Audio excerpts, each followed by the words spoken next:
Hey you guys, me LV. This is Zelina. Hi. And this is episode 18. And we are sitting here with Tamika. She is one awesome actor, but also a filmmaker. And how did you get into the whole filmmaking and acting as well? Well, acting came naturally. I grew up in Gary, Indiana, and following people like Michael Jackson, Diana Ross, I always wanted to be on the stage.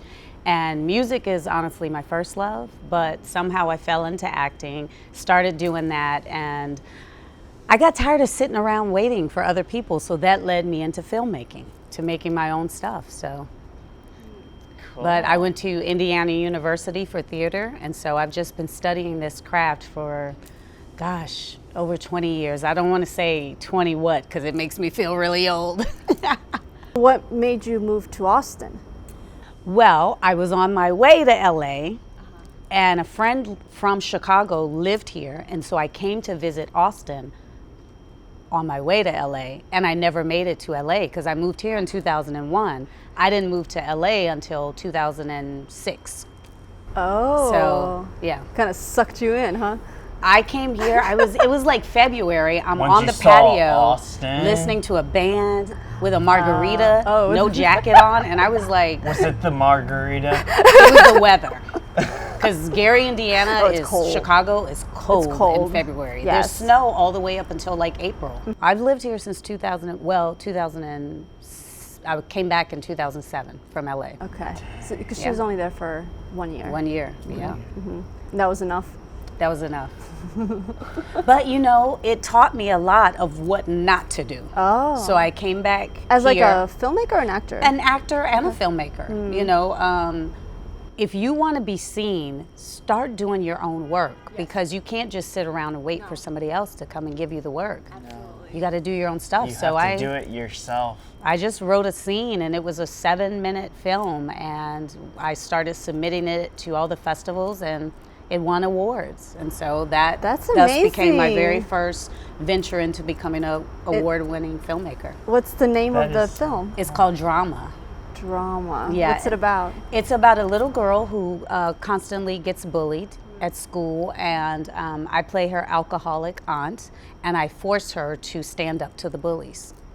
And it's very kind of autobiographical because my mom was very much that way. And so I just wanted to put a story out there for kids, because at that time, like 2009, and it's still to this day, children are, when they're bullied, my mom made me stand up to the bully, and it gave me power, it gave me strength. But a lot of kids are choosing to kill themselves and not face the bully, or, you know, try to get help in that situation. So that was kind of what my film was geared towards. How long did it take you to make this film? It was very quick, believe it or not, but that's because I had a filmmaker friend, shout out to Ray Schlogel of Underground Planet. I sat on his couch for about 2 months talking about this idea I had in my head. And he was like, it was gonna be a feature film. And he was like, let's just shoot this scene. I need you to write it. And by that Friday, we agreed we were gonna shoot it. Monday, it was cast, and we were shooting by the following Saturday.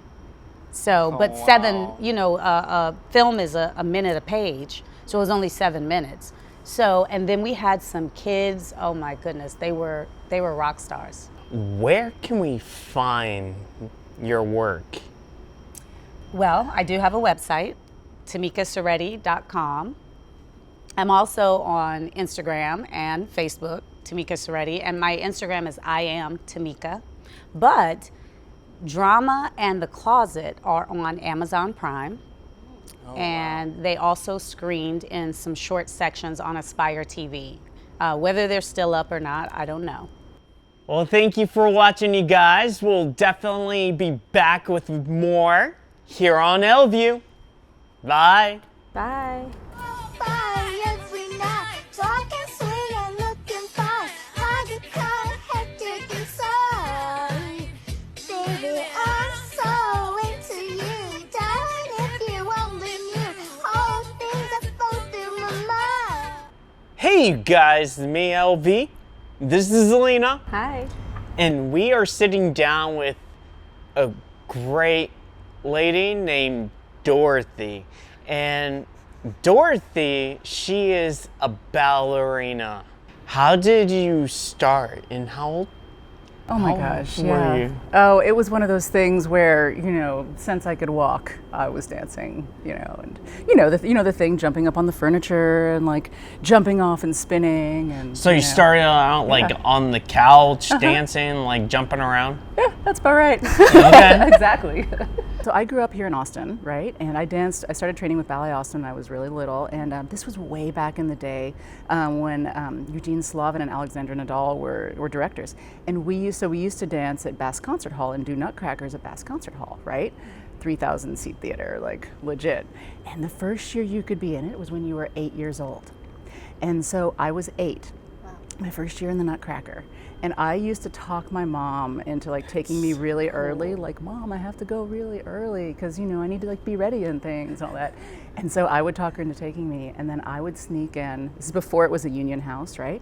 And I would stand on the center stage at Bass and just like this little tiny, like dorky little 8-year-old kid and just feel like the vibe and the magic and just, yeah. But I guess like after that, when I was in high school, I got to start doing corps de ballet roles with Ballet Austin. And another thing I talked my mom into, letting me leave high school at noon. And so I could go like rehearse with the company and do all of that, and that was just heaven, getting, and so those were all the big classical ballets. Those were the Giselles and the Swan Lakes and Romeo and Juliet and the Nutcracker, of course, and stuff like that. So obviously you've done a lot and you've come to a place where you are a creative director of Red Knight Ball Productions. What is this and what are you doing there? Yeah, absolutely. So Red Knight Ball Productions is a production company I incorporated in 2017, and we make film, we do live productions, we do immersive dance theater, we commission new music, we've done some VR as well. We have a few short films and we've shot a trailer for actually this large like fantasy epic film world that series that I would like to make. And yeah, we've done some dance and motion capture in a virtual reality short film. We also have, I do an immersive version of the Nutcracker every year. So it's a reimagination of the Nutcracker, but it's in an immersive environment. This is our 5th anniversary with that. And then in April, I have something really exciting coming up. I'm collaborating with the music group Density 512. So I'm working again with this amazing composer named Sam Lipman. And he's actually been Oscar shortlisted for a film score that he did. He's getting all fancy and things. But yeah, we're commissioning original score and we're doing an immersive performance. And it'll be like, we don't have a title yet. It'll be in April. But it'll be like an immersive bacchanal. So it might even be like a masquerade style thing where the audience comes in and they have masks, and then we'll have dancers and live musicians all around. If I get my way, we'll have so much set design. We'll have like a total indoor forest, plants forest. everywhere and all these things. Yeah, absolutely. And then the audience can wander around and be part of this performance, like right up close to the dancers and to the musicians, and watch the story unfold in front of them.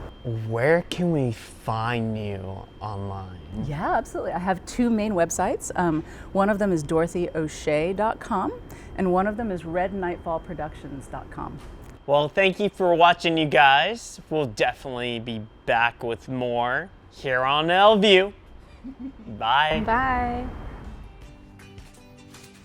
Lena, what are you doing? Look what I got! It's a new t-shirt! A new t-shirt? Where's that from? It's by LVnthelife from Austin T-Shirt Lab. What's a t-shirt lab? I know, and guess what? What? It's only $20, and every time you buy a t-shirt, it helps our show, LView. Man, that sounds great. Feel it!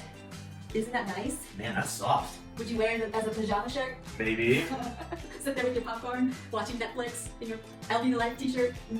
That sounds great. Am I ready? Am I ready? No, Oh. you're not ready.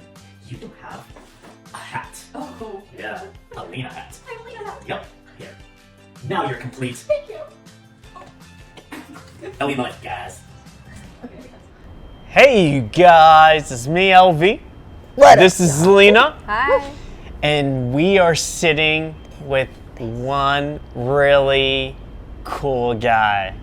He's very unique. His name is TJ. What up, y'all? And he does music. He's a musician. Now, TJ, what is it like being a musician?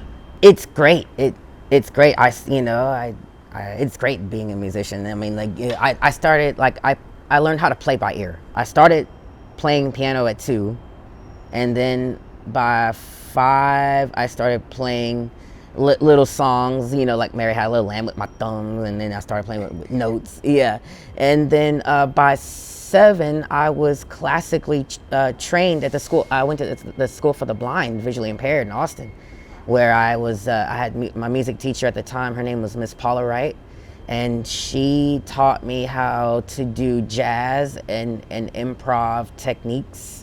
And classical techniques like from Johann Bach and Beethoven and Chopin and of course Dave Brubeck and George Gershwin and of course Count Basie, like that. I think we had did a show where we did like a Count Basie like performance. What got you playing your own music? What got me doing my own music was I had to learn by listening to artists, and it was crazy because like the first person that I was ever introduced to musically was Prince. Purple Rain, that was like one of the things that inspired me like to write. Like I wrote like songs like Flying High, which was like a very Purple Rain influence, but it doesn't have the chords, it doesn't repeat the melodies, but you can tell by the style that it's really influenced by like Purple Rain and 3 Chains of Gold. That's another Prince song that I've always liked. So That's a cool name. 3 Chains yeah, of 3 Gold. Chains of Gold. Yeah, that's one of his songs. That's on one of his 3 albums. Chains of Gold. Well, I call myself the Golden Sun. That's like, and that's like it's just like a music you're thing. like Your stage name? Well, it's not really a stage name. It's like a character who brings the songs that he writes are like real sunny and like peaceful and happy as you bring the yes. light. Yeah, like the light. Yeah. I have the light side, which is the Golden Sun, which is TJ Wade, the light, where I write my songs of light and happiness and peaceful. So I have this other side, who is a hardcore gangster rapper, which I've grown from listening throughout the years to a lot of like classic gangster rap. Where can we hear this Where awesome can we music? hear this awesome music? Well, you can check out I have a Facebook page. My partner here, Ann, and we have a collaboration thing with this band called Line of Fire, and it's her on drums and I'm on keyboards and vocals. Monday we have a live stream called Line of Fire live from the living room, which we do in our living room, which is like which we perform our songs in our living room, and then on Friday we have this other thing, which has performancing of Line of Fire called Ann's Freaky 15, which is her personal live stream, and we do songs that I've written that she likes the most. So so we try to balance the whole thing and make sure that each person is satisfied with which song they want to do. Thank you for watching, you guys. Yeah. We'll definitely be back with more. Just back. Keep watching. Yeah. Keep liking. Keep following. Yeah. Here on LView. Hello. Bye.